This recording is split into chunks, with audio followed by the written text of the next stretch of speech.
Hello बच्चों, चलिए हम आगे की जो प्रश्न हैं उनकी व्याख्या करते हैं। कविता के आधार पर पराधीन जेलों में दी जाने वाली यातनाओं का वर्णन कीजिए। तो हमारा अगला प्रश्न में है जो कविता के आधार पर है, पराधीन भारत, यानी कि पराधीन भारत की जेलों में दी, मतलब भारत उस समय स्वतंत्र नहीं था, आज़ाद नहीं था, अंग्रेज़ों के अधीन था, इसलिए यहाँ पे पराधीन भारत की बात बोली गई है। जेलों में दी जाने वाली यातनाएं, मतलब जो जो उनको कष्ट दिया जाता था, जो जो सज़ा दी जाती थी, उनका वर्णन करेंगे हम यहाँ पर। तो चलिए उत्तर देखते हैं। कविता के आधार पर हम यह कह सकते हैं कि तत्कालीन समाज में अंग्रेज़ों द्वारा भारतीय कैदियों को तरह तरह की यातनाएं दी जाती थीं। कैदियों से पशुओं की तरह काम करवाया जाता था। उन्हें अंधेरी कोठरियों में कैदियों को जंजीरों से बांध कर रखा जाता था। कोठरियों में भी बहुत छोटी होती थी और खाने को भी नहीं दिया जाता था, मतलब उनसे बिल्कुल पशुओं की तरह काम कराया जाता था, उनको बिल्कुल भी आराम नहीं करने दिया जाता था और बिल्कुल अंधेरे कमरों में जंजीरों से बांध कर रखा जाता था। और जो कोठरियाँ होती थी वो बहुत छोटी छोटी होती थी और उनको खाना भी कम दिया जाता था। तो चलिए हम लोग अगले प्रश्न यहाँ पर है जो है भाव स्पष्ट कीजिए। तो यहाँ पे ये लाइन है, इसका हम लोग देखते हैं। मृदुल वैभव की रखवाली सी कोकिला बोलो तो, मतलब मृदुल मतलब मीठी आवाज़ रखने वाली जो होती है कोयल होती है, वह उसके बारे में कवि कह रहे हैं को वैभव की रखवाली सी, मतलब कोयल की आवाज़ बहुत प्यारी होती है ना, तो वो हमेशा मधुर स्वर में बोलती है, लेकिन उस रात वो चिल्ला चिल्ला कर बोल रही थी, तो वही पूछ रहे हैं कि कोकिल बोलो तो यहाँ पे इसका आंसर है मृदुल वैभव की रखवाली से। यहाँ कवि का तात्पर्य कोयल की मीठी तथा कोमल आवाज़ से है।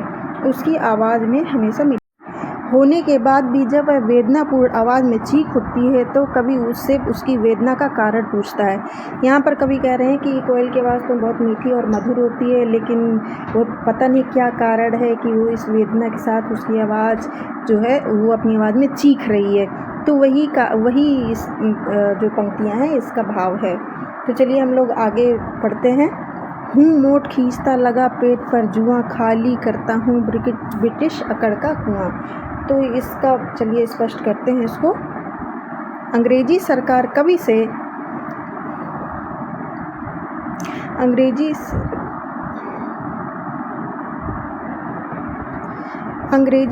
कवि से पशुओं के समान परिश्रम करवाते हैं। कवि के पेट पर जुआं बांधकर कुएं से पानी निकाला जाता है, परंतु इससे भी वे दुखी नहीं होता तथा अंग्रेजी सरकार के षड्यंत्र को विफल कर उनकी अकड़ को समाप्त कर देना चाहते हैं।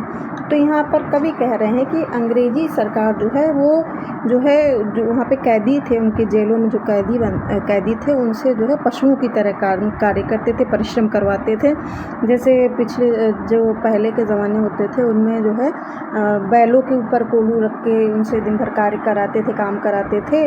और उसी तरह से अंग्रेजी जो शासन है वो कैदियों को बैल समझ करके उनसे दिन भर मेहनत करवाते, परिश्रम मतलब मेहनत करवाते हैं। कवि के पेट पर जुआं बांधकर कुएं से पानी निकाला जाता है, परंतु इससे वे दुखी नहीं होता है कि कवि के भी पेट में रस्सी बांध करके उससे कुएं से पानी निकलवाया जाता है, लेकिन जो है कवि जो है वो इस बात से बिल्कुल भी दुखी नहीं होते। उनको लगता है अगर मैं अपना दुख और कष्ट अगर मेरे चेहरे पर इन लोगों ने देखा तो ये लोग मुझे और ज़्यादा परेशान करेंगे, इसलिए वह जो है बिल्कुल भी घबराते नहीं थे, दुखी नहीं होते थे, बल्कि वो ये समझते थे कि मैं ऐसा देख करके मतलब जो अंग्रेजी सरकार है उसके जो षड्यंत्र है उसको विफल करना चाहता हूँ, उनकी अकड़ को समाप्त कर देना।